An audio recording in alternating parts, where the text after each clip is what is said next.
Home అనేటువంటి ఒక గ్రామం ఉంది. ఆ గ్రామంలో ఒక శతాధిపతి అయినటువంటి ఒక వ్యక్తి ఆ గ్రామంలో ఉన్నాడండి. అతని దగ్గర ఎంతో కాలంగా ఒక వ్యక్తి నమ్మకంగా పనిచేస్తూ ఉన్నాడు వాళ్ళ ఇంటిలో. శతాధిపతి అనగా సైన్యాధిపతి. సైన్యాధిపతి అంటే మీకు అర్థం అవ్వాలంటే సైన్యం అనగా ఆనాడు రాజులు బయటికి వెళ్ళినప్పుడు యుద్ధాలకు వెళ్ళినప్పుడు కూడా వెళ్ళేవారు. ఈట్లు గుర్రాలు పట్టుకుని సైన్యానికి యుద్ధాలకు వెళ్ళేవారు సైన్యం. అదే సైన్యం ఈ రోజుని వాళ్ళ పోలీసులు అని పిలుస్తూ ఉన్నాం మనం. ఆనాడు రాజు తీర్చేవాడు, ఈ రోజు మేస్ట్రీట్ ఆ కోర్టులో తీర్చిస్తూ ఉంటాడు. మేస్ట్రీట్ అనగా రాజు, కోర్టులు అనగా పోలీసులు. ఆ రాజ్యాంగంలో ఉన్నదే ఇప్పుడు కూడా జరుగుతుంది. కాదంటే పేర్లు మార్పు జరిగింది తప్ప అంతకంటే ఏమి కాదు. అయితే సైన్యాధిపతి అనగా సైన్యానికి అధిపతి అయిన వారు ఎవరంటే పోలీసులందరికీ ఎంతో హోంశాఖ మినిస్టరే. దేవునికి స్తోత్రం. ఇది అర్థం కోసం చెప్తున్నాను. హోంశాఖ మంత్రి గారు ఆయన చేతిలో ఫుల్ అధికారం ఉంది. రాష్ట్రం మీద అంతా కూడా దేశం మీద ఆయనకి అధికారం కలిగినటువంటి వ్యక్తుడు. అయితే ఆ వ్యక్తి ఇంటిలో ఒక దాసుడు ఎప్పటి నుండో పనిచేస్తూ ఉన్నాడు. ఆ దాసుడు చాలా నమ్మకమైన వాడు, యథార్థత కలిగిన వాడు.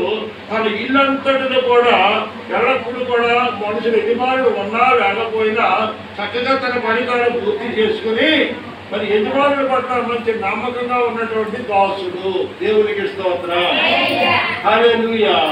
ఇలాంటి దాసుడికి ఒక రోజు ఏమైందంటే అకస్మాత్తుగా శరీరంలో ఒక వ్యాధి బయలుదేరింది. ఎంతో మంది డాక్టర్లు చూపించారు, ఎన్నో ఆసుపత్రికి వెళ్ళారు. ఎక్కడికి వెళ్ళినా ఎన్ని ప్రయత్నాలు చేసినా అతనికి వ్యాధి మాత్రం పోలేదు. ఆ వ్యాధి యొక్క అంతు చక్కగా అతనికి మరణాపాయంలోనికి వచ్చాడండి. మరణకరమైనటువంటి పరిస్థితిలో వచ్చాడు. ఎవరతను? కుమారుడు కాదండి, కొడుకు కాదు, కూతురు కాదు, తన బంధువులు కాదు, తన చుట్టాలు కదా, ఇంటివారు కాదు. తన ఇంటిలో పనిచేసే ఒక దాసుడు. దాసుడు అంటే అర్థమేంటి? పనివాడు. ఇంట్లో పనిచేసేవాడిని దాసుడు లేదా దాసి అంటారు. దేవునికి స్తోత్రం. హల్లెలూయా. ఆ దాసుడికి ఏదో ఒక భయంకరమైన రోగం వస్తే అన్ని ఆసుపత్రికి తిప్పాడు. డబ్బు కలవలేదు, డబ్బు ఖర్చు పెట్టారు. ఎన్ని ప్రయత్నాలు చేసినా, ఎన్ని చోట్ల తీసుకెళ్ళా, ఎంత డబ్బు ఖర్చు పెట్టినా అతనికి రోగం రోజులోకి ముదురుతుందే కానీ రోగం మాత్రం అతనికి స్వస్థత కాలేదండి. అయితే ఆ నోట ఈ నోట ఆళ్ళు చెప్పుకుంటా ఉన్నారు, లోక రక్షకుడు యేసుక్రీస్తు ప్రభుల వారు, ఆయన ఎందుకు శ్వాసం ఉంచి ఆయన ఎందుకు నమ్మిక పుట్టిన వాళ్ళు, ఆయన వద్దకు తీసుకుని వెళ్తే ఆయన స్వస్థపరుస్తూ ఉన్నాడు. చనిపోయిన వారిని బ్రతికిస్తూ ఉన్నాడు. కాబట్టి వ్యాధులతో ఉన్నవాడిని స్వస్థపరుస్తూ ఉన్నాడు. భయంకరమైన వ్యసనాలతో ఉన్నవాడిని స్వస్థపరుస్తూ ఉన్నాడు. అనేకులని చట్ట మార్గంలో నడిచేవాడిని ఆయన మంచి మార్గంలోనికి తీసుకుని వస్తూ ఉన్నాడు. అని ఆ నోట ఈ నోట ఇస్తూ ఉన్నారు. యేసు ప్రభు స్వస్థపడుతున్నాడంట, యేసు ప్రభు బ్రతికిస్తున్నాడంట, పిల్లలు లేని వాడికి పిల్లలు పుట్టిస్తూ ఉన్నాడంట. ఏ లోటుపాట్లున్నా ఆయా లోటును పట్టుకుని విశ్వాసంతో నమ్మకంతో దేవుని వద్దకు వెళ్తే దేవుడు కార్యం చేస్తున్నాడంట అని ఆ నోట ఈ నోట అనుకునే మాటలు ఎవరన్నారు? ఈ సైన్యాధిపతి తన చెవిని పడ్డదంటే. ఈ వాక్యం ఇక్కడ మనం చదువుకున్న దాంట్లో చూడమ్మా. ఒక శతాధిపతి ప్రియుడైనటువంటి ఒక దాసుడు రోగేడు సావసిద్ధమై ఉండెను. శతాధిపతి యేసుని గురించి ఉన్నాడు. ఇప్పుడు మీకు చెప్పమంటయ్యా, యేసుని గురించి ఉన్నాడు. యేసు ఏమేమి చేస్తాడో, ఏమేమి చేయగలడో, ఆయన ఏ కార్యాలు చేస్తాడో అనేటువంటిది యేసుని గురించి వాళ్ళు వీళ్ళు చెప్పుకుంటే విన్నాడంటే యేసు ప్రభుని గురించి. దేవునికి స్తోత్రం. హల్లెలూయా. ఈ రోజు మనం కూడా దేవుని మందిరానికి వచ్చి ఎవరి గురించి వినాలి? యేసయ్య గురించి వినాలి. ఆయన చేసిన ఆశ్చర్యమైన కార్యాలు, ఆయన చేసిన అద్భుతాలు, ఆయన చేసిన గొప్ప కార్యాల గురించి మనం వినాలి. కానీ లోక సంబంధమైన మాటలు మనము వినకూడదు, మాట్లాడుకోకూడదు. దేవునికి స్తోత్రం. హల్లెలూయా. ఇక్కడ ఎవరండి? సైన్యాధిపతి అనగా అతని చేతిలో వేల మంది సైన్యము తన చేతికి ఉన్నారు. ఒకటి రమ్మంటే వస్తాడు, పొమ్మంటే పోతాడు. అలాంటి అధికారం కలిగినటువంటి వ్యక్తి ఎవరో ఏదో చెప్తే వింటారండి? ఎనరండి. ఇంకేదంటే తన స్థాయికి తగినటువంటి వాడు ఏదన్నా చెప్తే వింటారు, కానీ ఎవరి పడితే వాడు ఏవో మాట్లాడుకుంటే వాళ్ళ మాటలు నమ్మరు.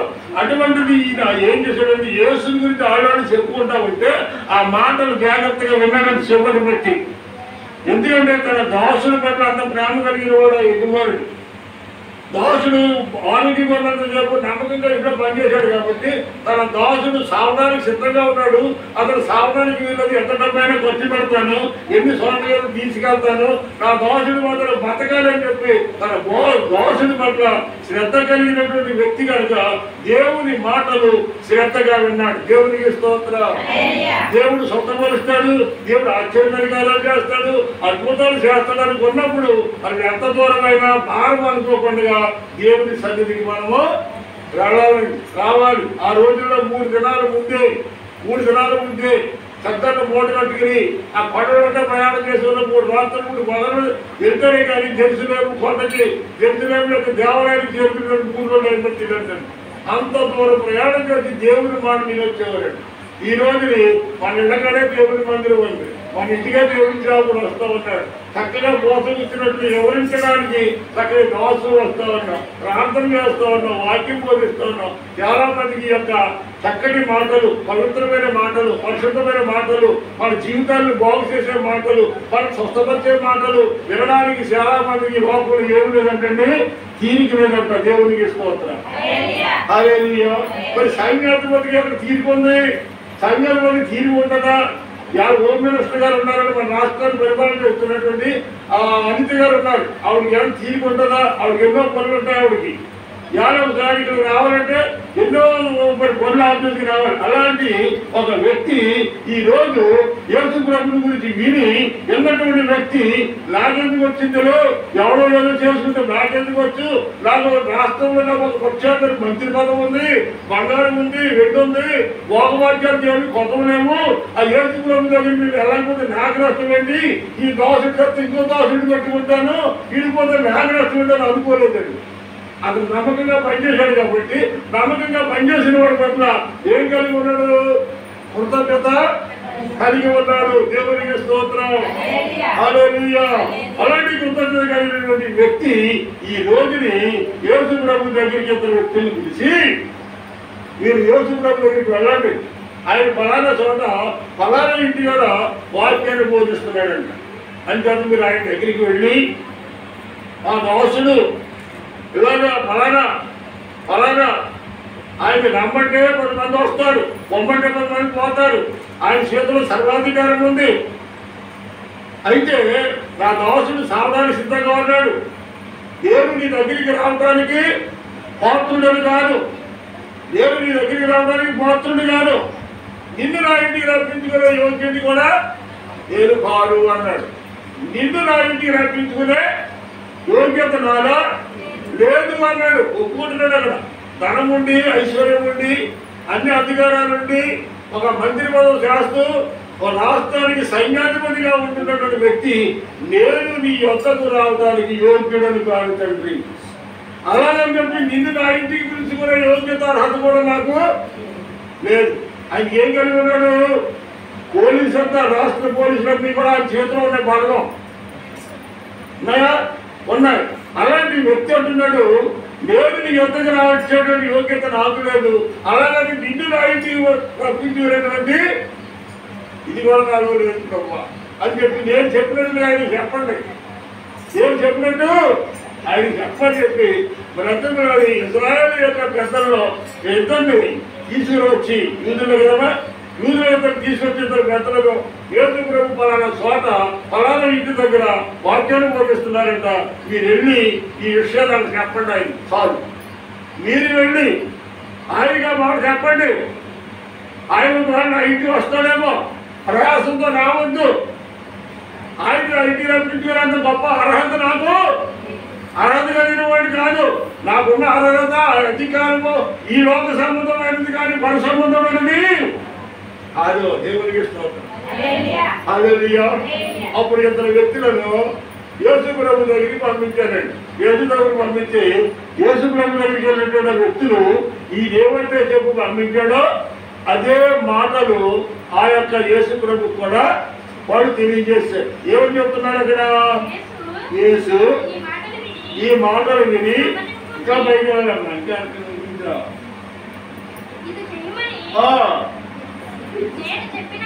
ఏమి ఇది చేయమని ఆయన ఇది చెప్పినట్టు ఆయనతో చెప్పడని ఆయన ఇద్దరు మనుషులను పంపాను. యేసు ఈ మాటలు విని అతనిని గురించి ఆశ్చర్యపడ్డాడంటే దేవునికి స్తోత్రం. హల్లెలూయా. ఏం పడ్డాడంట? ఆశ్చర్యపడ్డాడు. కారణం ఏంటో తెలుసా? ఈ రోజుని మళ్ళాటోడు వెళ్ళకి ఒక మంత్రి గారు రావడం అంటే చిన్న విషయం అండి. అటు చిన్న విషయమా? ఒక మంత్రి గారు రావాలంటే ఎంతో ఇది ఉండాలి, మనకు తగినటువంటి ఇది ఉంటేనే తప్ప మంత్రి గారు మన ఇంటికి రారు. అటువంటిది ఇది ఏమంటున్నాడంటే అతను ఒక ఉన్నతమైన స్థితిలో ఉండి, ఒక ఉన్నతమైన పదవిలో ఉండి, ఒక ఉన్నతమైన అధికారంలో ఉండి, ఎంత ధనవంతుడై ఉండి, ఎంత సమృద్ధి గలవాడై ఉండి, ఎంత ధీరాతి ధీరమైనటువంటి మాటలు చెప్పి పంపించాడా నా గురించి అని చెప్పి అతను చెప్పిన మాటలను బట్టి యేసుప్రభు ఏమయ్యాడంటే ఆశ్చర్యపడ్డాడంట. దేవునికి స్తోత్రం. హల్లెలూయా. ఎందుకు ఆశ్చర్యపడ్డాడంటే ఈ రోజుని ఒక పేదవాడు అన్నాడు కష్టంలో కదా మన తోటకెళ్తే నీకు స్వస్థత జరుగుతుందంటే పేదలు వెళ్తారు, డబ్బులు ఇవ్వడం వెళ్తారు. అదే డబ్బులు ఇవ్వడానికి అవసరమైతే అమెరికా డాక్టర్ నాయకుడిని పిలిపించుకొని వైద్యం చేసే స్థాయిగా కొంత నేను ఎక్కడ పోయి అడ్వకేట్ గారు అనుకుంటా ఉంటాను బాగా ధనవంతులు. దేవునికి స్తోత్రం. అయితే అతను ఉన్నతమైన స్థితిని పక్కన పెట్టాడు, అతను గొప్పతనాన్ని పక్కన పెట్టాడు, అతని అధికారాన్ని సైన్యాన్ని పక్కన పెట్టాడు. ఇతను ఏమీ ఒక దీనుడిగా తనని తాను తగ్గించుకొని యేసు ప్రభు దగ్గరికి ఇద్దరు మనుషులు పంపించాడంట. చక్కని మాటలు చెప్పి ఏం చెప్తే బాగుంటుంది, ఎలా చెబితే బాగుంటుందో ఆయన కావాల్సింది ఏంటంటే తన దాసుడు స్వస్థత పడాలి, తిరిగి బ్రతకాలి. నేను కోరుకునేది అది ఒక్కటే. దేవునికి స్తోత్రం. హల్లెలూయా. ఈ రోజు నీకు ఎకరాలంటే మనం ఏదో తింటావా, బంగారం ఉంటే తీసి కడుపు నింపుకుంటావా, వెండి కడుపు నింపుద్దా, ధనంలో నింపుద్దా, ఆస్తిపోతులు కడుపు నింపు వాళ్ళు తినేది గుప్పడాలమే, నిష్ఠగారితో ఆగుపడాలమే, అడుగులు పడుతున్న ఆగుపడాలమే తప్ప బంగారం కేజీ లెక్క టన్నుల లెక్క ఇంట్లో ఉందని చెప్పి ఎవడో బంగారం చెదకొట్టుకుని తినడండి. బంగారం పడుకున్నాడు కదా, బంగారం ఉన్నదని చెప్పుకోవడం కోసమే. ధనవంతుడైన తన ధనమును బట్టి అతిశయించుడు కానీ అది ఉన్నంతగాను అలాగే ఉండడం దాన్ని చూసి తన ప్రాణాన్ని కోరుకోవడం తప్ప ధనవంతుడు ఎప్పుడు పడుతుంది ధనాన్ని ఖర్చు పెట్టుకుని తినడండి. ధనాన్ని ధనం ఖర్చు పెట్టి అలా ఎదురుగా చూస్తూ ఉండవలసిందే. దేవుడికి స్తోత్రం. హల్లెలూయా. నా ప్రియమైనటువంటి వారు శుభ్రంగా ఏమిటంటే ఆపడానికి దిగుబడి ఏం చేస్తాడో, శుభ్రంగా బదలు కాస్తాడో, శుభ్రంగా అరకేజో కేజో పాస కొనుక్కుంటాడో తెచ్చి శుభ్రంగా వండించేస్తాడు. కొంతమంది నాకు తీసారో పెడతారు, ఇంటి చుట్టూ 100 కోడి తిరుగుతున్నా సరే, ఇంటి చుట్టూ 100 కోడి తిరుగుతున్నా సరే ఒక కోడి కూడా కోసాడంటే ఒక కోడి బిడ్డకి కొండేసి వెళ్తాడు, అరకేజీ ఉద్యోగం కోసి ఎంత కొండేసుకుంటారు. 10 మంది 10 మంది తింటారు ఒక కోడుకుంటే. దేవునికి స్తోత్రం. హల్లెలూయా.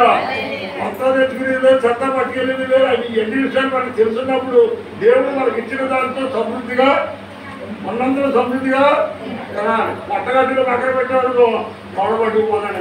చివరికి ఏమి వదులుకుంటాడు. దేవునికి స్తోత్రం. అయ్యా యేసు మంచివాడయ్యా, ఆయన మంచి కార్యాలు చేసే దేవుడయ్యా.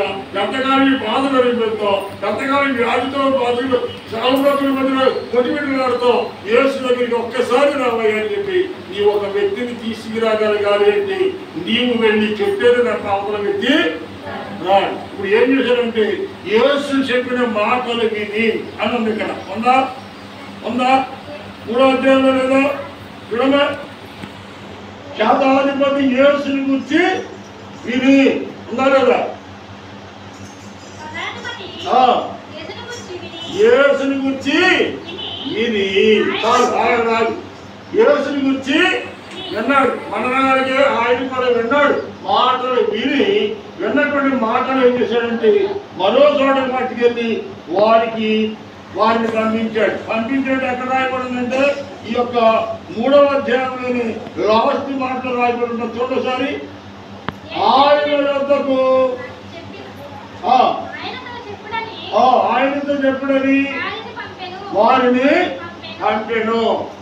ఆయనతో చెప్పమని ఏమని విన్న దానిని ఆయనకి చెప్పమని ఇద్దరు పంపించాడు. అంచేత మనము కూడా ఈరోజు దేవుని మాట్లాడే మనము విన్న వారికి చెప్తే వాళ్ళు కూడా విని దేవుని మందిరానికి వస్తారు. దేవునికి స్తోత్రం. హల్లెలూయా. దేవుని మందిరానికి ఎవరు రావాలంటే, దేవుని మందిరానికి మనిషి రావాలంటే ఇక్కడ నుంచి మనిషి మరో మనిషితో చెప్తేనే మనిషి కూడా తీసుకుని వస్తూ ఉంటారు. మనలో విశ్వాసం బలహీనం అయిపోయిందనుకోండి, అప్పుడు బలహీనమైన ఏదో నక్షత్రం పెట్టుకుని నువ్వు ఏమవుతుంది, అది ఏమవుతుంది, ఎగిరి అక్కడ పడాలి, అక్కడ పడుతుంది. అలాగే మనకి విశ్వాసం ఎలా ఉంటుందంటే, ఇలా ఊదేటప్పటికి ఏమవుతుందంటే వెళ్ళి అక్కడెక్కడ పడిపోతుంటా. అలాగంటారు వెళ్ళి ఏ లోపల ఏం లేదు, విశ్వాసం అనే శక్తి లేదు, విశ్వాసం అనే బలం లేదు, విశ్వాసం అనే నిరీక్షణ లేదు. ఎంతకాలం దేవుని వాక్యం కన్నా ఎరడం రావడం నీటి అడిగిన రాయిలాగా అలాగే ఉంటుందే తప్ప ఆ నీరు ఎలాగైతే రాయి నిలుచుకోదు. చాలా మంది జీవితంలో వాక్యము లోపలికి వెళ్ళదు. కారణం ఏంటి?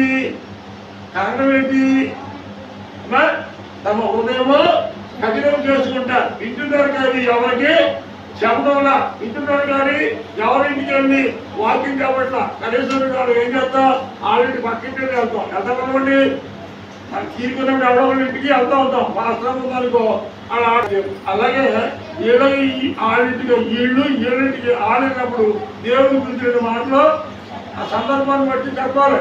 చెప్తే వాళ్ళు కూడా వింటారు. నువ్వు వచ్చేస్తావే కానీ నీ ఇంటి పక్కడికి మాత్రమా చెప్పు. ఎప్పుడు వచ్చినా ఒంటరిగానే వెళ్తావు కానీ కనీసం నువ్వు ఒకరిద్దరు ముగ్గురిని ఎండబెట్టినే రావు. అలా నువ్వు రావాలంటే మొట్టమొదటి నువ్వు ఖండితంగా వచ్చి వాక్యం వినే వ్యక్తిగా ఉండాలి. ఖచ్చితంగా వాక్యం వినే వ్యక్తిగా ఉండాలి. కానీ ఏదో భక్తులు ఏదో సంక్రాంతికి వచ్చేటట్టు లేదా ఏదో దీపాలకు వచ్చేటట్టు ఏదో అమాసం పన్నాడు ఒకసారి వచ్చి ఉంటే దానివల్ల విశ్వాసం మాత్రము పెరగదు. దేవుడికి స్తోత్రం. హల్లెలూయా. అంచేత మనకి ఎన్ని పనులన్నా దేవుడు చేసిన మేళ్ళు మర్చిపోకుండా జీవితాంతము మనకు కృతజ్ఞత కలిగి ఉండాలి. ఈ శాతాధిపతి సైన్యాధిపతి తన దోషుని గురించి తెలంగాణ ఎన్నాడో విన్న దానిని యేసు యొద్దకు పంపించాడు. దేవునికి స్తోత్రం. హల్లెలూయా.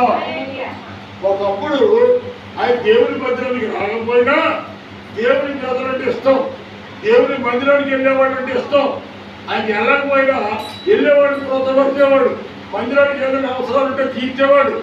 వీళ్ళందరూ కలిసి వర్షంలో గురించి ప్రార్థన చేసుకుంటా ఉంటే ఆ సైన్యాధిపతి గారు రోజుని అనుకున్నాడంట, అయ్యో పాపం మన రాష్ట్రం గురించి ప్రార్థన చేస్తున్నారు, మన గ్రామం గురించి ప్రార్థన చేస్తున్నారు, మన కుటుంబం గురించి ప్రార్థన చేస్తున్నారు. వర్షం వస్తే వానలో ఉంటున్నారు, ఎండగొస్తే ఎండలో ఉంటున్నారు, చలి వస్తే చలిలో కూర్చొని ప్రార్థన చేస్తున్నారు. ఎంత మంచి పనిచేసేవాళ్ళని ఎవరు గుర్తించడం లేదని అతను ఏం చేశాడంటే ఆ ప్రజల కోసము ఒక మందిరాన్ని కట్టించి ఇచ్చాడు. దేవునికి స్తోత్రం. ఎంత చక్కని ఆలోచన, ఎలాంటిది ఆలోచన వచ్చిందంటే దేవుని ప్రజలు ప్రార్థించడానికి వాళ్ళు ప్రార్థించిన వల్లనే మన గ్రామం బాగుంది, వాళ్ళు ప్రార్థించిన వల్లనే మన దేశం బాగుంది, వాళ్ళు ప్రార్థించిన వల్ల మన రాష్ట్రం బాగుంది అనేటువంటి విశ్వాసము నమ్మకము ఆ యొక్క మందిరి గారు కలిగి ఈ యొక్క ప్రజల కోసము చక్కటి మందిరాన్ని కట్టించండి. దేవునికి హల్లెలూయా. దేవుని వాళ్ళరా ఈ రోజు మన ఎక్కడ పొలం కలిపి మన దగ్గర ఏమైనా 10 లక్షలకి ఏం చేస్తాడు, పక్కన ఎవరిని కలిపేస్తాడు, ఎందుకు దగ్గర పరిపూర్ణం చూస్తాం కానీ అయ్యో దేవుడి మధ్యకి కూలిపోతుంది, అయ్యో దేవుడి మధ్య వర్షం ఉంటుంది, అయ్యో దేవుడి అంటూ గోళ్ళంతా మంచమంతా అయిపోయి ఎవరయ్యారు, దేవుడికి మందిరానికి ఎవరయ్యారు, అయ్యో గుమ్మలు పాడైపోయి ఒక గుమ్మ చేర్చాలి, అయ్యో గుంజీలు పాడు కిటికీ చేర్చాలి, లేకపోతే మనం అందరికీ దేవుడి మందిరానికి వెళ్తున్నాం. మనకి ఇక్కడ భాస్కరాలు ఒక పరుగు లేదు, ఒక ఎవరికైనా ఏదో కాబట్టి మన అందరికీ అవసరమైంది. భాస్కర్ గారు చెప్పకముందే మాట్లాడలేదు అమ్మా, ఆశ్చర్యం చెప్పకుంటే రావాలి. మన 2-3 సార్లు మీటింగ్లో చాలా మంది సేవకులు కూడా చెప్పారన్నమాట. ఎందుకంటే వచ్చిన సేవకుడు కనీసం భాస్కర్గా చూడలేదండి, కనుక పట్టుకుంటే చూడండి 7:3 5వ చూడమ్మా, 5వ వచనం ముందు 4వ వచనం చదువు. ఆయనతో చెప్పి చూడు 4వ వచనం ఎవరైనా సంఖ్య చదువు. 4వ వచనం వారు యేసునందుకు వచ్చి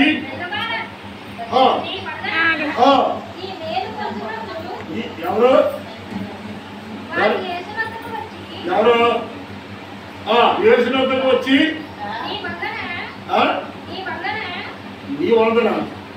నీ వలన నీ వలన అది సరిగ్గా నాకు అర్థమైనా చెప్తున్నా ఏవో సెమినార్ పడాడు నీ వలన ఈ మేలు పొందడానికి అతడు యోగ్యుడు అని ఎవరితో చెప్తున్నారు?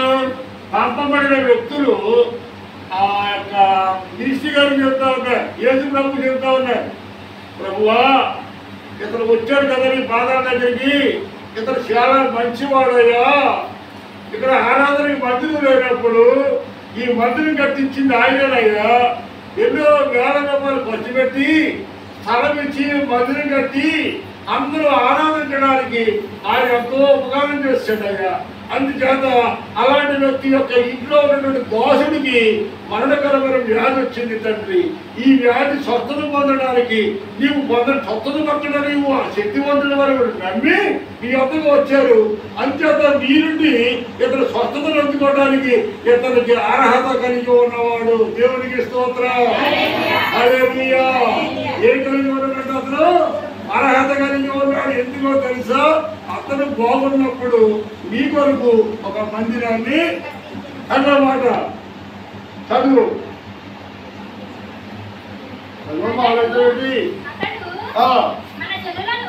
అతడు మన జనులను ప్రేమించి మనకు సమాజ మందిరము తానే కట్టించాడంట. దేవునికి స్తోత్రం. తానే కట్టించాడు, తానే కట్టించాడు. ఈ 20 రోజులు ప్రార్థన చేసుకుంటున్నామంటే, ఇక్కడ ఆరాధన చేసుకుంటున్నామంటే, ఈ రోజున మన యొక్క ప్రార్థన బట్టి గ్రామంతా బాగుందంటే ఈ మందిరం కట్టించిన వాడు ఆ రోగి అయినటువంటి వ్యక్తి, సైన్యాధిపతి. అతను చేతిలో పనిచేస్తూ తన యజమానుడికి చెప్పి, అయ్యా ఈ ప్రజలకు మనం మందిరాన్ని కట్టిందాం. మరి అతను ఆరోగ్యంగా ఉన్నప్పుడు ఈ మందిరం గురించి సంఘాన్ని గురించి అతను ఆలోచించిన మంచి వ్యక్తి ప్రభువా.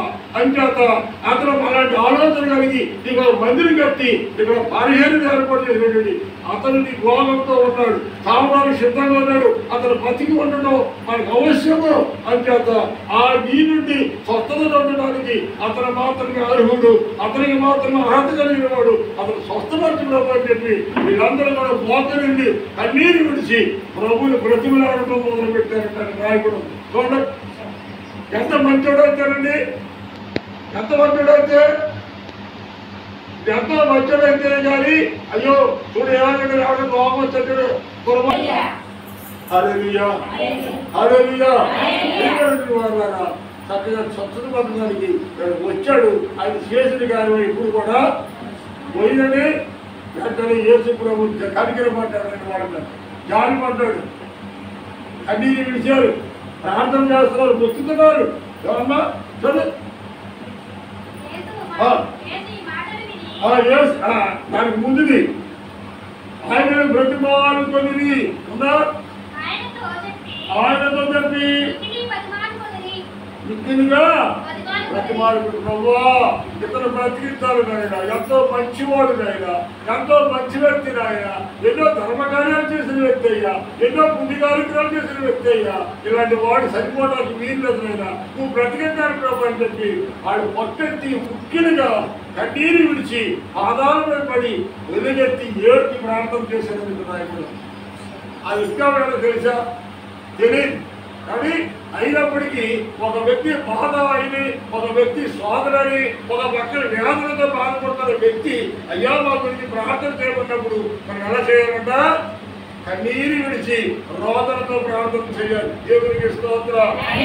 ఏదో ఫోన్ చేసి ప్రార్థన చేయమని ఫోన్ చేశారు అంటే దానికి అర్థమేంటి? అర్థమేంటి? ప్రార్థన ద్వారా నా బిడ్డ బ్రతుకుతాడు, ప్రార్థన ద్వారా నా జీవితంలో కార్యము జరుగుతుంది. శ్వాసతాడు. అంత దూరం నుంచి మనం ఫోన్ చేసినప్పుడు వాళ్ళు ఏ స్థితిలో ఉన్నా సరే ముందు ఎంతటి వాడి గురించి కన్నీరు ప్రార్థన చేయాలి. దేవునికి స్తోత్రం. హల్లెలూయా. ప్రార్థన చేయమన్నప్పుడు ఆ మాట ఇది కూడా ప్రార్థన చేయకపోతే ఆ శాపం ఎవరిదంట? ఎవరిదంట? ఇది చేయని వారిది కానీ చేయమన్న వారిది కాదు. అంచేత మనం ఎప్పుడు కూడా ఎవరి కోసం ఇతరుల కోసం ప్రార్థన చేయాలి. వాళ్ళు ఏమన్నా అడిగేవాళ్ళు, ఎవరు అడిగారా? ఏమడిగారు? ప్రభు నమ్ముకున్న వాళ్ళు అందరు చెప్పట్లేదు.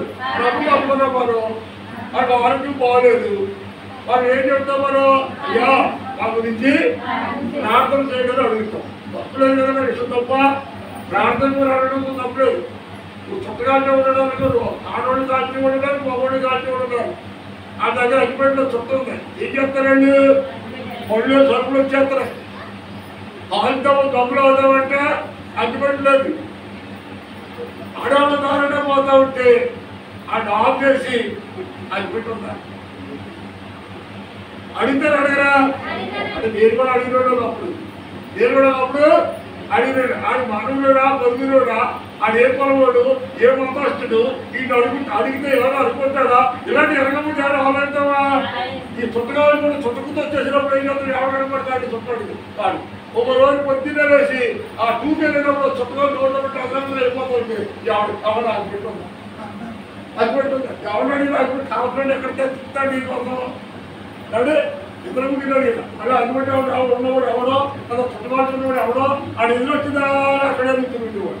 కారణం ఏంటంటే ఆయుధ లాంటిది విడిచి ప్రార్థన చేసి రోదన చేసి యేసు అంటున్నాడు. అక్కడ వాళ్ళు చేసిన ప్రార్థనకి ఆ యొక్క అధికారి శాతాధిపతి చెప్పిన మాటలు, నేను రమ్మంటే వస్తారు, నేను పొమ్మంటే పోతారు, ఇలాంటి అధికారం కలిగిన వాడి పేరు యేసు మాకు చెప్పండి. నేను అధికారం కలిగి ఉన్నా, ఎంత శక్తి కలిగి ఉన్నా, ఎంత బలం కలిగి ఉన్నా, నేను ఆయన ఎంతకు వెళ్తాను కానీ ఆయన నా ఇంటికి రావడానికి కానీ నేను ఎంత మాత్రము యోగ్యుడని కాను, పాత్రుడని కాదు అంటూ ఉన్నాడు. చోట ఓ చోట యోగ్యుడు కాదు అన్నాడు, మరో చోట పాత్రుడని కాదు అన్నాడు. తొందర మీకు రాయబడి మాట్లాడాడు. యోగ్యుడని కాదు నేను పాత్రుడని కాదు. దేవునికి స్తోత్రం. అలాంటి ఉన్నతమైన వ్యక్తి యేసు దగ్గరికి వచ్చాడు. అదే పరిస్థితి మనకు ఉంటే మనం ఏం చేస్తామండి? మనమైతే ఎలా మనమైతే అలా వెళ్ళమండి. మీరు అక్కడ కావాలంటే ఆడవారింటికి రావాలి కదా, మరవారింటికి కావాలంటే ఆడవారింటికి రావాలి. మరి భక్తుడు గుడికి వస్తాడా కానీ పోదారింటికి వస్తాడా? చెప్పాలి మీరు మాట. భక్తుడు గుడికి వెళ్తాడా కానీ పోదారి భక్తుడి ఇంటికి వెళ్తాడా? భక్తుడింటికి వెళ్తాడా? గుడికి వెళ్తాడు భక్తుడు. అంటే గుడికి భక్తుడు వెళ్తాడు. పోదారు చేసేవాడు పోదారు చేసి జీవించి బతుకుతాడు. అంటే భక్తుడికి భగవంతుడికి మధ్యవర్తి పోదారు. అంటే బ్రాహ్మణుడు కావచ్చు, పాత్ర కావచ్చు, అది మసీదులో సాగిపేట కావచ్చు, విభిన్నమైన మతాలను పెట్టి దేవుడికి మానవుడికి మధ్యవర్తి. ఈ మధ్యవర్తిని మనం కేవలం ఒకవేళ నీ యొక్క పరిస్థితిని బట్టి, నీ యొక్క ఇదిని బట్టి నీ ఎటువంటి ప్రార్థన చేసామంటే తక్కువగా ఎప్పుడు కూడా ఆలోచించకూడదు. ఒక సేవకుడిని ఇటువంటి ప్రార్థన చేశాడంటే నువ్వేదో ఇస్తామని కాదు, నువ్వేదో చేస్తామని కాదు, నీ కుటుంబం బాగోవాలి, నీ కుటుంబం ఆరోగ్యకరంగా ఉండాలి, నీ కుటుంబంలో చీకటి బయటికి పోవాలి అంటే దైవజనుడు అడుగు పెట్టాలి. దైవజనుడు తనలో అడుగు పెడతాడు. ఆ స్థలాన్ని దేవుడు ఆశీర్వదించాలని ఆదికాండము 12వ అధ్యాయము 1-3 వచనాలు రాయబడు. ఆదికాండము 12వ అధ్యాయము 2వ వచనము. నువ్వు నిన్ను ఆశీర్వదించిన వారిని నేను ఆశీర్వదిస్తాను, నిన్ను దూషించే వారిని నేను శపించగలను.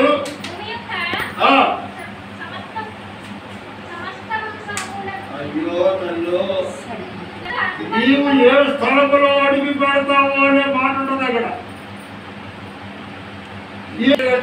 పాత్రలు వచ్చిందంటే ఏది ఎవరైనా ఏదో తయారు ఇచ్చేదంట, చివరికి పాత్రలు వచ్చాడు మంచి భోజనం పెట్టేదంట. అంటే బలా చేసి మరి ఆడవాళ్ళు తెచ్చి 4 రకాల కూరలు వేసి చావుడికి భోజనం పెడితే అది దేవుడికి పెట్టినట్టే కదా అని చెప్పి పెట్టేదంట. చివరికి అక్కడ మాదిరి గారు ఒక చర్చి కడికి వెళ్ళి అక్కడ వాక్యం ఉందంట. ఏమని ఏది కూడా అన్నాడు, మధ్యలో ఇద్దరు దాన్ని పెట్టుకోవడాన్ని పొందకపోవు అని దేవుడికి ఇస్తూ ఉంటాడు. ఏమి ఇచ్చారంట అమ్మా? మధ్యలో ఇస్తే దాని ప్రతిఫలం పొందకపోతే ఆ బియ్యంలో మానేసిందంట, మధ్యలో మానేసిందంట, అన్నగొడతో మానేసిందంట, ఆటలు చివరి పాడుకొని ఉండడం మానేసి ఏడుతుందంట, మధ్యలో మొదలు పెట్టిందంట. ఇవన్నీ మాట దేవుడు వేస్తూ ఉంటుంది. హల్లెలూయా. అప్పుడు దేవుడు ఏం చేశాడంట? మంచిని ఇచ్చిన వాడికి ఏమి ఇచ్చాడంట? మంచినే ఇచ్చాడంట. భోజనం పెట్టిన వాడికి భోజనం పెట్టాడంట. దేవుడు ప్రేమించి ఇరువుగా ముప్పులు విప్పి ఆయన ప్రార్థన కూటానికి కానీ మందిరానికి కానీ ఖర్చు చేసిన ఖర్చుకి 3 రెట్లేసి ఆశీర్వాదాలు ఇచ్చాడు. దేవుడికి స్తోత్రం. రాజు ఇచ్చే వరకు దేవుడికి 90 రాజు వేసి 100 రాజు పెట్టి ఒక ఇందులో పోషించాడు. అంతే ఇంటి పెట్టిన అర్థం పెట్టి ఎందుకని నువ్వు పోషించేంటి? నీళ్ళే పోసాడు కాబట్టి పట్టుకెళ్ళి నీళ్ళే ఇస్తాడు. అంటే నీకు ఇచ్చిన దాన్ని బట్టి దేవుడు వస్తాడు. అదే అంతనా అప్పుడు హైబ్రిడ్ పొలము మాట్లాడు. హైబ్రిడ్ పొలం మాత్రం మీకు ఎక్కడ తెలుసుకోలేదు నాకు తెలియదు. అదే కాలం మా వంతులో వేరు మాత్రం చూసి కాబట్టి ఆ పొలంలోకి మాట్లాడు.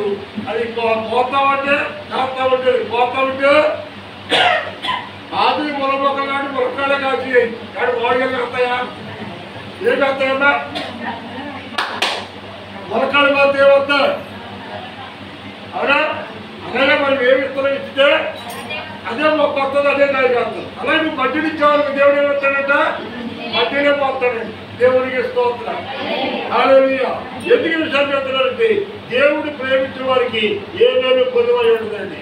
మనము చుట్టాలు పెట్టిన పాప సినిమాలే కానీ దేవునికి చేసింది ఏది కూడా ఆశీర్వాదాలే కానీ పతనం ఎప్పుడూ ఉండదండి. దేవునికి స్తోత్రం. హల్లెలూయా. ఈ మధ్యాహ్న కాలంలో వాక్యాన్ని ముగిస్తాను. కారణం ఏంటంటే ఆది కాలం 12 సభలు దాకని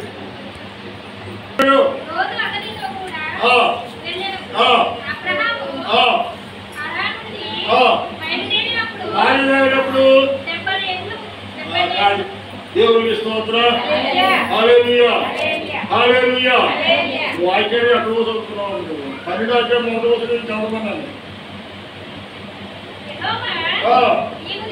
నీవు లేచి నీ దేశం నుండి నీ బంధువుల యొద్ద నుండి నీ తండ్రి ఇంటి నుండి బయలుదేరి దేవుడు నీకు చూపెట్టబోయే దేశానికి నీ వెళ్ళుము. నిన్ను గొప్ప జనముగా చేసి నిన్ను ఆశీర్వదించిన వాడిని నేను ఆశీర్వదిస్తాను. నిన్ను దూషించిన వాడిని నేను చెప్పించదును. భూమి యొక్క సమస్త వంశములను నీ యందు ఆశీర్వాదకరంగా ఉంటారు. దేవునికి స్తోత్రం.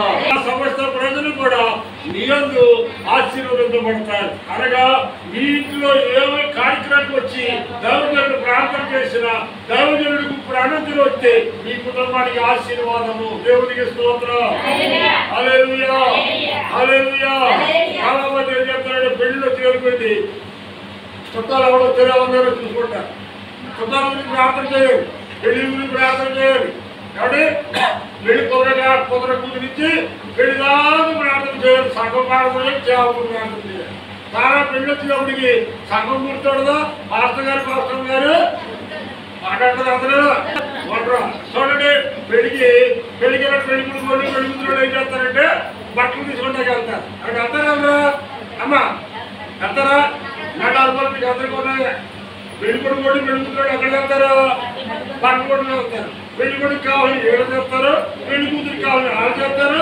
ఆడకు వచ్చిన బట్టలు ఏడ తీయాలి, ఏడకు వచ్చిన బట్టలు ఆడ తీయాలి. ఇప్పుడు ఏమైందంటే ఆడపడుచు వచ్చారా ఇయ్యో బ్యాండ్ సొక్క, అలాగే మనవరాలు గౌలు, అలాగే డ్రెస్సులు అందరి గదిలో కలిసి చెప్తాం. అవునా? మాట్లాడలేదు మీరు అమ్మా. అందరి కలిసి అన్ని రకాల బట్టలు ఈ పెళ్ళిపడి పెడుతున్నాడు కలిసి అన్ని రకాల బట్టలు తీసుకుంటాం. ఇంటికి వస్తాం. ఇంటికి వచ్చిన తర్వాత ఏ పెళ్లి గురించి చేసినప్పుడు పెళ్లి కొడుకు చేసేటప్పుడు ఎవరైనా పాటలు గారు చిన్నగారు కదా పాటలు గారు మీరు వచ్చి మా అమ్మాయిలో లేదా మా అబ్బాయిలో పెళ్లి కూతురు చేస్తారో నా నక్షత్ర శత్రువు చెప్తారని చెప్తాను ఫోన్ చేసి. ఆ పాటలు మీద చెప్తుందంటే అతను కూడా తెలంగాణ వంట చేసుకుని అక్కడ మాడేసి ఏం చెప్తుంది పరిగెత్తి కూడా వస్తుంది కదా. వచ్చినప్పుడు ప్రార్థన చేస్తున్నట్టు చుట్టాలు ఏం చేస్తారంటే ఇదిగో ఈ చీర పెళ్లి కొడుకున్నాం, ఈ చీరేమో ఆడపడుతుకో అందరికీ అదనంగా చీరలు కొన్నామని పెళ్ళి ఆటం గారికి చూపెడతారు కాదు. ఆటం గారికి చీర కొన్నామన్నమాట పండరు. ఆటం చీర ఎక్కల్లా, ఆటం గారికి ప్యాంటు సోకి ఎక్కల్లా. నీ కూతురికి నీ అల్లుడికి నీ కొడుక్కి నీ కోడకి నీ మనవలకి మనవరాడికి నీ చుట్టాల బంధువులకి ఎంతకి కొంటారు, అందరూ గుర్తుంటారు కానీ పనికి వాళ్ళు బంధువులు అందరూ గుర్తుంటారు కానీ నీకోసం కన్నీరుగా వచ్చి ఉపవాసం ఉండి ప్రార్థన చేసిన సంఘము గుర్తుండదు. నిజమైనటువంటి వాడు ఏం చేస్తారు తెలిసింది, దాని మొక్కలు పెట్టి సంఘానికి ప్రతి ఒక్కరికి కూడా సర్వజాకి మొక్కిస్తారు. దేవుని స్తోత్రం. హల్లెలూయా. అది మా ఏరియాలో జరుగుతుండదు, మా ఏరియాలో జరుగుతుంది. అలాగా దేవుడి కార్యక్రమం జరిగితే దాని అంతటి ప్రధానమైన కారణము సంఘము సేవకులు. అవునే కాదంట, అందరూ చెప్పలేదు. సంఘము సేవకులు అవునే కాదా? అంతే కదండి. మనం అందరూ ప్రార్థన చేస్తాం, చక్కగా కార్యక్రమం జరిగింది. ఆ కార్యక్రమం జరిగిన తర్వాత వాళ్ళని మర్చిపోతాం. దేవుడికి ఇస్తాం. హల్లెలూయా, హల్లెలూయా. మాట్లాడుతుంది దేవుడికి ఇస్తాం కదా. ఇల్లు కట్టుకున్నా, పెళ్లి చేసుకున్నా, ఏం చేసినా సేవకులు సంఘమనేటువంటి ముందుగా ఆహ్వానించాలి. దేవుడికి స్తోత్రం. హల్లెలూయా. వాళ్ళ ఈ యొక్క కార్యక్రమాన్ని చక్కగా మనం చూసినట్లయితే ఈ యొక్క శాతాధిపతి యేసు దగ్గరికి పంపించి ఎన్నాడు పంపించాడు. ఆ వ్యక్తిని చూసి ఆ యొక్క సాక్ష్యాన్ని విన్న తర్వాత ఆ మాటలు విన్న యేసు ప్రభు ఏమయ్యాడంట, ఆశ్చర్యపడ్డాడంట. ఎంత ఆత్మహత్య జరిగింది, ఎంత ఐశ్వర్యం కలిగిన వాడు అయ్యింది. అక్కడ దాసుడిని నా దగ్గరికి అప్పించి, నువ్వు ఒకవేళ నా ఇంటికి వస్తావేమో, నువ్వు రావటానికి ఇంటి క్యాకేసిన నేను అరుగుడను కాదు. అలాగే చెప్పి ఇది నా ఇంటికి రప్పించి కూడా నేను యోగ్యత లేదు పడుతున్నా. నువ్వు నోటి మాట మాత్రం సరే నా దాసుడు దేవుడికి హల్లెలూయా. చదవమ్మా. వినమా? వాడిని చూసి, తన వెంట వచ్చిన వాడిని చూసి, శిశువుని చూసి అంటాడు, ఎంత గొప్ప విశ్వాసము ఇశ్రాయేలు ప్రజల్లో కూడా నేను ఎన్నడూ చూడలేదు. దేవుడికి స్తోత్రం. అంటే ఇశ్రాయేలు ప్రజల్లో కూడా ఇంత విశ్వాసం చూడదంటే మీరు అందరూ వాక్యం వింటున్నారు, ప్రార్థనలు వస్తున్నారు, నాతో పాటు పొద్దుటి శాతం తిరుగుతూ ఉన్నారు. కానీ మీ ఎవరిలోనూ లేనటువంటి విశ్వాసము ఆ యొక్క సైన్యాధిపతిలో మీరు చూసేము అంటున్నాడు. ఎందుకంటే మీరు బాహంగా తిరుగుతున్నారు, ఆయన అంతరంగాన్ని చూస్తూ ఉన్నారు. అధికారం ఉండి అది ఉండి అదంతా తగ్గించుకున్నాడు. దేవుడు ఎంతో సంతోషపడ్డాడు. ఈ రోజు మాకు ఆస్తి వస్తువులు ఏమని కదండి, పిల్లలకు తిండి లేదని కాదు, తీవ్ర వల్ల ఈ రోజుని ఎవరికి తగ్గదు వాడికి ఉంది. కానీ మనం ఎవరితో ఇక్కడ ఎలా ఉన్నా దేవుడి దగ్గర మనము తగ్గించుకొని విజేతతో ఉంటే కనుక దేవుడు హెచ్చిస్తూ ఉంటాడు, జీవిస్తూ ఉంటాడు. విద్య గురించి మనం చాలా విన్నాం. విద్య తినడానికి తిండి లేనప్పుడు బాల్యకాలం నుండి భయభక్తులు కలిగి దేవుని ఎడల నమ్మకంగా ఉంటే అంచెలుగా దేవుడు ఏం చేశాడు, అతన్ని ఆశీర్వదించాడు. ఆశీర్వదించి అభివృద్ధి చెందిన తర్వాత మనసున గర్వించి చెడిపోయాడు అని అనుకుంటాడు. మనసులో గర్వించాడంట, పైన ఎవరు అనలేదు. మనసును గర్వించి చెడిపోయాడు. ఈరోజు అనేకులు మనసులో గర్వం పెట్టుకుని దేవుడి సహవాసానికి, దేవుడి వాక్యానికి, దేవుడికి దూరంగా లోపల వెళ్ళిపోయి ఈ రోజు అలా పరిస్థితి ఎలా ఉన్నాయంటే గూడి విడిచిన పక్షి వలె బయట తిరుగుతా ఉన్నాయి. గూడి విడిచిన పక్షికి గోయవాడి చేతులు ఎప్పుడు పడుతుందో దానికి తెలియదు. గుడిలో ఉన్న పక్షికి సేఫ్టీ ఉంటుంది, సేఫ్టీ ఉండదు. కానీ బయట తిరిగే పక్షికి సేఫ్టీ ఉండదండి.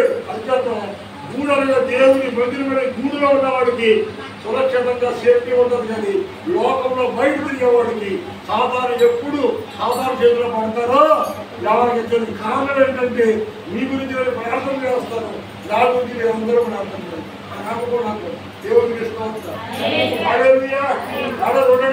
ప్రార్థన చేస్తాను. నువ్వు నీకేం గుర్తుంటుందో ఉండదో, ఎంతమంది నీకోసం ప్రార్థన చేస్తాను. ఉదయం ఇద్దరికి ప్రార్థన చేస్తాను. మరి ఒకరి ప్రార్థన ఒకరి దేవుడి వల్లను కాపాడి ఆశీర్వాదిస్తాను, జీవిస్తూ ఉంటాడు, స్వస్థపరుస్తూ ఉంటాడు. ఈ యొక్క దాసుడు స్వస్థపడినటువంటి దేవుడు ఈ రోజు మనల్ని కూడా సావడానికి సిద్ధమైన వ్యక్తి కేవలము అతని యొక్క విశ్వాసాన్ని బట్టి, అతని యొక్క నమ్మకాన్ని బట్టి, అతని యొక్క గొప్ప విశ్వాసాన్ని బట్టి దేవుడు ఏం చేశాడంటే అతన్ని ఈ వన్నట్టుగా జరుగుతూ నిలబడడం దేవుడికి విశ్వాసం.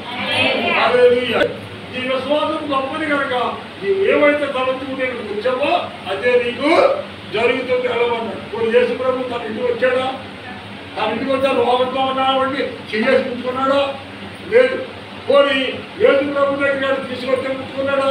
మరి యేసు ప్రభు ఆడింటి గారు ముట్టుకున్నాడా? అక్కడికి ఆయన వెళ్ళదు, ఇక్కడికి తీసుకురాడు. కానీ వాడు అక్కడే ఉన్నాడు కదా, మీరు ఎక్కడే ఉన్నాడు? 700 జరుగుతున్నాడు. ఇక్కడ ఏ టైం అయితే యేసు మాట్లాడాడో అదే టైంకి గత 45 సంవత్సరాలుగా మతానికే పరిమితమైనటువంటి ఆ దాసుడు యేసు మాటలో ఉన్న ప్రభావము, యేసు మాటలో ఉన్న శక్తి, ఆ నిత్యము శరీరంలో కలగని పండుకున్నవాడు తిక్కిలు వేసి గొంతుల యొక్క ప్రధాన దేవునికి స్తోత్రం. హల్లెలూయా, హల్లెలూయా. ఎక్కడి నుంచి వచ్చిందో శక్తి, ఎక్కడి నుంచి వచ్చిందో బలం, ఆ 3 సంవత్సరాలు బట్టి మంచపడిన వ్యక్తి ఒక్క మాటలో యేసు లేపడండి. యేసు మాటలో స్వస్థత, యేసు ఊపిలో స్వస్థత, యేసు యొక్క ఊపిలో స్వస్థత. చివరికి యేసు వెళ్తా ఉంది. రక్తస్రావం కలిగిన స్త్రీ శరీరం ఉంటే ఆమె రక్తస్రావం పట్టుబడిపోయి 12 ఏళ్ళ బట్టి ఆమె రక్తపు స్రావము అనగా క్యాన్సర్ రోగంతో బాధపడుతుంది. ఆమె ఒడిగట్టి క్యాన్సర్ వ్యాధితో బాధపడుతూ ఉంది. ఏ డాక్టర్ వల్ల కాలేదు, సాగు సిద్ధంగా ఉంది. ఈ మార్గాలు పెడుతుంటే వెనకాలే వచ్చి యేసు ఒక్కరు లేకపోతే కానీ ఆమె రక్తస్రావము సమానం పట్టుకుంటుంది. దేవునికి హల్లెలూయా, హల్లెలూయా. ఆ రోజు చేసిన కార్యం దేవుడు ఈ రోజు చేస్తాడు. ఆ రోజు జరిగిన కార్యం ఈ రోజు చేస్తాడు. ఆ రోజు వాడు జరిగిన కోసం ఈ రోజు నీకు నాకు వరకే ఉంటే కనుక మన పట్ల కూడా కార్యక్రమం దేవుడు చేస్తాడు. దేవునికి స్తోత్రం. హల్లెలూయా. ఏ టైం అయితే యేసుకున్న మాట ఇచ్చాడు అదే టైం మంచంలో ఉన్నవాడు దిగ్గిలేవు కానీ ఆ ఇంటి వాళ్ళందరూ ఆశ్చర్యపోయింది. అద్భుతాలు జరిగాయి, ఆశ్చర్యమైన కార్యం జరిగింది. దీని బతకడు చనిపోతాడు అనుకున్న వ్యక్తి ఈ రోజు ఏమవుతుందంట, మోటార్ సైకిల్ తిరుగుతూ ఉంటే మోటార్ సైకిల్ తిరుగుతున్నాడు. ఏదో కౌడు నీటి కోసమో లేదా కోట గుడ్డు కోసమో 100 రూపాయల కాలు కోసమో నేను సేవలకు వచ్చినట్టు కాదండి. రోజు 1500 2000 రూపాయలు గాంధీ చెట్టు సంపాదించేవాడు వాట్సాప్ లో వచ్చేది. పట్టణం వెళ్ళకుండా చెమట పట్టకుండా రోజు 2000 సంపాదించేవాడు. రోజు నెలకు 50,000 సంపాదించుకునే సంపాదన ఉడిచిపెట్టి ఈ రోజు సేవలోకి వచ్చింది. ఎందుకంటే 10 మంది ఆత్మలు సంపాదించడం ప్రభు కోసం ఆస్తులు సంపాదించుకుంటే రాలేదు. ఆత్మలు సంపాదించడానికి ఆత్మల భారంతో ప్రభు సేవలో కూర్చున్నాడు. దేవునికి స్తోత్రం. హల్లెలూయా. ఈ రోజు నేను దేవుని వల్ల చేసిన మహోన్నతమైన కార్యం ఏంటో తెలుసండి. ఈ మధ్య కాలంలోనే నాకు మ్యారేజ్ లైసెన్స్ కూడా వచ్చింది, పెళ్లి చేసే బట్ట వచ్చింది. నాకు ఈ మధ్య కాలంలోనే రావాలంటే అభిషేకం కూడా అయింది. ఆ వస్త్రాన్ని కూడా నియంత్రణ చేతులు కానీ ఒడిపించి ధరించుకున్నారనమాట. ఆ మొదటి ఆదివారం దేవుడి సేవలు కానీ చేశాడు. నేను సత్య బతికిన తర్వాత 3 బాప్తిసం ఇచ్చాను. నా కోసం నేను బతకడాలా అందులో బాగోవాలని ఖరీదు గురించి ప్రార్థన చేస్తున్నాం. ప్రియమైన వాళ్ళు ఎందుకో తెలుసా, మీరందరూ బాగుంటే నేను బాగుంటాను, మీరందరూ బాగుంటే నేను బాగుంటాను, మీరందరూ బాగోవాలి. లోపల మన నాశనాన్ని పడుతుంది కానీ మన క్షేమాన్ని బాగుంటాను. మీరందరూ బాగోవాలి. మీరే ఉన్నారు యాడ్గా అవుతుంది. నేను చేపట్టడానికి ఏదో చేపట్టుకొస్తాను. అవునా అవునా కాదా? ఏదో చేపట్టుకోవచ్చు. ఎందుకంటే వాళ్ళకే ఇంట్లో కూర చేపలేదండి మనకు అర్థం చెప్తుందా? అర్థం కాదు. అదే విధంగా మీకు ఇంట్లో కాయం శక్తి ఉంటుంది. అది నాకు కాయం కలిగిందనుకో ఒక కాయ మందిరానికి కట్టుకోవచ్చు. నేను కాస్తేనే నేను మాకు కాయ పంపుతాను. నీ చెట్టు కాయలేదనుకో నీకు లేదు మాకు కూడా ఉన్నా. ఉదాహరణ చెప్తున్నారు, మీకేదన్నా అది మాదే, నేను అదే అనుకుంటాను. పిల్లలకి నాకు ఇచ్చిన పిల్లలు నాకు అప్పగినప్పుడు పిల్లలు ఆ గుడ్డులో ఏమైతే కాసినాయో వాళ్ళలో ఏమైతే ఉన్నాయో వాళ్ళతో పాటు మాకు కూడా సమాజంలో ఉంటుంది. అంతే. దేవుడికి స్తోత్రం. ప్రియమైనటువంటి వాడు ఈ యొక్క మధ్యాహ్న కలిసి చెప్పుకుంటా పోతే దేవుడి కార్యాలు ఎన్నో ఉన్నాయి. అయితే ఇక్కడ మనం జాగ్రత్తగా గమనించవలసింది ఏంటంటే యేసు ఎంత గొప్ప విశ్వాసాన్ని ఇశ్రాయేలులో కూడా అమ్మా ఎంత గొప్ప విశ్వాసము అంటే స్వస్థత జరిగింది, అంగరాన్ని బట్టి జరిగిందా, తగ్గింపుని బట్టి విశ్వాసాన్ని బట్టి దోషుడు స్వస్థత పొందుకున్నా. ఏ టైంటే నీవు జరిగినట్టు జరుగుతున్నాడు. అదే టైం మనం 10వ వచనం వచ్చేటప్పటికి మనం చూస్తాం. 10వ వచనంలో చూస్తాం మనం. చూడండి, వారి ఇంటికి తిరిగి వచ్చేసరికి ఆ దోషుడు భక్తుడా ఆ పచ్చలో ఉన్నటువంటి దోషుడు స్వస్థత పడి ఉంటున్నా వారు కనుగొన్నారు. దేవునికి స్తోత్రం. ఎన్ని వాళ్ళగా తిరిగి రాలేదు, ఎన్ని వాళ్ళు తిరిగి వస్తా మార్పులో ఉన్నారు. కానీ ఇక్కడ ఏమైందంట, స్వస్థత పడి లేచి తిరిగి పరిశీలన చేస్తున్నారు. అంటే ఎంత ఆశ్చర్యమండి. మన అంత్యక్రియలు చేస్తాడు. కొన్నిసార్లు మనం ప్రార్థన చేస్తే కార్యక్రమాలు జరగవు. ఇవాళ చేస్తాం, రేపు చేస్తాం, వీడి చేస్తాం, అమ్మాయి చూస్తాం, ఏం చేస్తాం, అప్పుడు వాడు గురువు ప్రార్థన చేస్తారండి. నెలల బట్టి ప్రార్థన చేస్తాం, ఈ కార్యక్రమం జరగలేదండి. అసలు దేవుడు పేరంటావా, అని ప్రార్థన దేవుడు పేరంటావా, అసలు నిద్రలేదంటావా, తినే ధర్మన్నారు ఆటోమేటిక్ వచ్చేస్తున్నాం. కానీ దేవుడు ఎప్పుడైతే నీ ప్రార్థన జవాబు రాకుండా ఆలస్యమైందో, ఏమైంది ఆలస్యమైందో, అప్పుడు దేవుడు ఏం చేస్తాడంట, ఆశ్చర్యమైన కార్యాలు చేస్తాడంట. దేవుడికి స్తోత్రం. దేవుడు ఆశ్చర్యమైన కార్యం చేసేవాడు కనుక ఆలస్యమైన జరగ తొందరపడిన విశ్వాసంతో నమ్మకంగా ప్రార్థన చేయండి. దేవుడికి స్తోత్రం. ప్రియమైన వాళ్ళు ఈ యొక్క ప్రజాకాల సమయంలో మనం 7 సంగతులు ఉన్నాం. 7 సంగతులు విన్నాం. యేసు విన్నాడు, వినిన దాన్ని ఇతరులకు పంపించాడు, ఇతరులతో పంపించాడు. ఇతరులు చెప్పమని మాట్లాడు. ఇతనికి మేలు పొందడం ఇతను అర్హుడు. ఎందుకని ఈ కార్యాల పట్ల శ్రద్ధ కలిగిన వాడు కనుక ఇతను అర్హుడు. అతను ఈ మందిరాన్ని కల్పించాడు. నేను ఈవుల ఇంటి రావడానికి పాత్రుడు కాదు, అధికారం కలిగిన వాడే కానీ పాత్రుడు కాదు. ఈరోజు ఇది ఎలాంటి అధికారం కలిగి ఉన్నా సరే, ఎలాంటి ఆస్తిపాస్తులు కలిగి ఉన్నా సరే, ఆ యొక్క సైన్యాధిపతి ఇది నీవు తగ్గించుకొని విశ్వాసంతో ప్రార్థన చేస్తే నీకు జరగవన్న కార్యక్రమం కూడా దేవుడు జరిగిస్తాడు. అలాంటి కృప పరిశుద్ధాత్మ దేవుడు ఈరోజు శతాధిపతి అయినటువంటి తన దాసుడిని బ్రతికించుకున్న దేవుడు ఈరోజు ఎలాంటి వ్యాధులతో ఉన్నా, ఎలాంటి మోదలతో ఉన్నా, ఎలాంటి సమస్యలతో ఉన్నా, దేవుడు బంధువులతో ఉన్నా, యేసు ప్రభు ఆ యొక్క శతాధిపతి దాసుడి పట్ల చేసిన అద్భుత కార్యము ఇక్కడ కూడిన ప్రతి ఒక్క కుటుంబానికి ఈ మధ్యాహ్నము ఆయన చేసి నెరవేర్చి సాక్షిగా మనల్ని నడిపించడానికి అందరికీ వందనాలు. సంపూర్ణ ఇంతవరకు నీ సన్నిధిలో నీ భాషలో చిరు సంతని మెరుగుపరిచి నైనా ప్రభు సువార్త నైనా 7వ అధ్యాయం మొదటి నుండి కొన్ని విషయాలు ఆయన శతాధిపతి సైన్యాధిపతి అయినటువంటి ప్రభా ఆయన యొక్క దాసులను విశ్వాసాన్ని బట్టి మాదిరికరమైన తగ్గింపుని బట్టి ఈ వ్యక్తులను సరిపోయిన వారిని బ్రతికించాలి. ధర్మం వల్ల కానిటువంటి సమస్య బంధువులు కానీ, బలము కానీ, వెండి ప్రకారాలు కానీ, సొంత బలము కానీ ఏది పనికి రాకుండా చావు సిద్ధమైనటువంటి వ్యక్తిని తిరిగి విశ్వాసం ద్వారా బ్రతికించిన దేవాలయ స్తోత్రాలు. ఈ యొక్క రకరకాల శ్రమంలో మేము ఎంత ఉన్నతమైన పరిస్థితిలో ఉన్నప్పటికీ పొగలను తగ్గించమని ప్రభు, విజేత కలిగి ప్రభు, అలాగే ప్రభు ఇదిగో తండ్రి నమ్మకమైన విశ్వాసంతో ప్రార్థన చేసేవారుగా వచ్చాను. ఇదిగో తండ్రి శతాధిపతి ఎంతో ఉన్నతమైన అధికారం కలిగిన వాడు దైరాజు చేతులు ఎంతో వేల మంది రమ్మంటే వచ్చేవాళ్ళు, పంపంటే పోయేవాళ్ళు, ఎంత అధికారం కలిగిన అతను ఏమాత్రం కూడా గర్వం లేకుండా చదువు తాను తగ్గించుకొని విశ్వాసంతో ప్రభువాని పాదాల మీద మొదలుపెట్టినప్పుడు తండ్రి ఎంత విశ్వాసాన్ని ఇజ్రాయేలులో నేను చూడలేదు అన్నావు తండ్రి.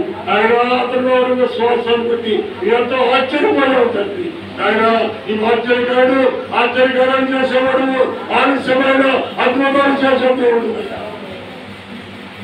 ఆయన శతాధిపతి దాసుడు స్వస్థపరిచి బ్రతికించిన నువ్వు ఈ రోజు ఇక్కడ చూసిన వాళ్ళు అనేకులము మేమే బ్రహ్మ సాగుకు సిద్ధపడ మా బ్రతుకులను కూడా తిరిగి బ్రతికించి ఈ రోజు నీ సాక్షులుగా, నీ సేవకులుగా, నీ బిడ్డలుగా మమ్మల్ని బలపరిచి నడిపించుకుంటూ ఉన్నాం. మరి నీ యొక్క బిడ్డలను దీవించండి, ఈ దాసుల కుటుంబాన్ని దీవించండి. ఈ బిడ్డల ఆశీర్వాదాలతో మమ్మల్ని అందరినీ స్వస్థపరిచి నడిపించమని నగరేసునామములో ప్రార్థించి తుదించి వేడుకుంటున్నాం పరలోకపు తండ్రి. ఆమేన్.